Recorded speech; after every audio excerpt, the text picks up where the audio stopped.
In the day's other news, as we mentioned, stocks tumbled over worries that renewed COVID restrictions will slow the recovery. The Dow Jones Industrial Average lost 725 points, 2%, to close at 33,962. The Nasdaq fell 152 points. The S&P 500 dropped 68. President Biden has toned down his claim that Facebook is killing people by letting lies about COVID-19 stay up. He made the accusation on Friday, and the company quickly rejected it. Today, the president said it's the users who are posting the false claims who are doing the damage. Anyone listening to it is getting hurt by it. It's killing people. It's bad information. My hope is that Facebook, instead of taking it personally that somehow I'm saying Facebook is killing people, that they would do something about the misinformation. Later, the White House said it is not in a war with Facebook, but with the virus. All remaining pandemic restrictions ended in England today for the first time in 18 months. Partygoers in London ditched their face masks and flooded dance floors at midnight. Britain's Prime Minister Boris Johnson defended the move, even though infections in his country are growing by 50,000 a day.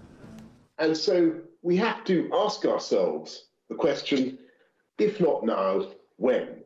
And though both deaths and hospitalizations, as I say, are sadly rising, these numbers are well within the margins of what our scientists predicted at the outset of the roadmap. Johnson himself has been forced to quarantine after being exposed to COVID again.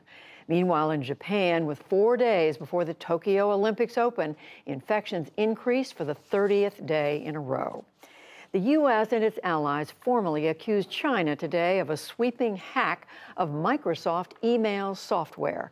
It affected thousands of computers worldwide, and a media consortium reported that a number of governments have used spyware to hack the phones of journalists, activists, and officials around the world.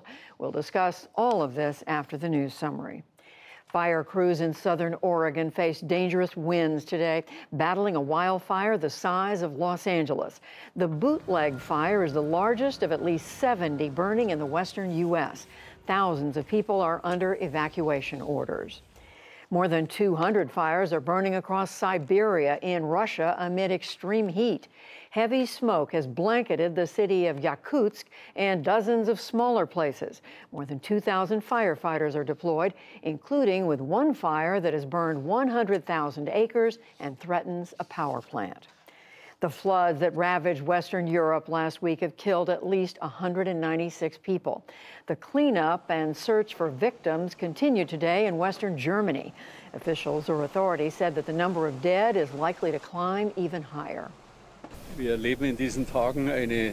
We are experiencing an inconceivable tragedy these days. This is an exceptional situation which, even with all our efforts on the ground, can only be overcome with a great national show of strength. German officials promised an investigation but denied that they were slow to issue warnings about the flooding. In Haiti, officials say that interim Prime Minister Claude Joseph will step down, apparently, in a bid to avert a power struggle. He's led the government since President Jovenel Moïse was assassinated on July 7th. His successor, Ariel Henry, has international support. 15 nations and NATO have renewed calls for a ceasefire in Afghanistan. Taliban fighters have seized much of the country as the U.S. withdraws. Weekend talks between the Taliban and the Afghan government failed to produce any agreement. Back in this country, a Florida man was sentenced to 8 months in federal prison in January's attack on the U.S. Capitol. Paul Hodgkins is the first of the rioters sentenced in a felony case. His penalty could set a guideline for others. And the U.S. Justice Department has formally barred federal prosecutors from seizing reporters' phone and email records to investigate leaks. This follows disclosures that the Trump administration secretly obtained records on journalists and members of Congress. Still to come on the NewsHour, the Biden administration moves its first detainee away from Guantanamo Bay. A war correspondent reports on lockdown life in his hometown in the British countryside. Tamara Keith and Amy Walter break down the latest political news, plus much more.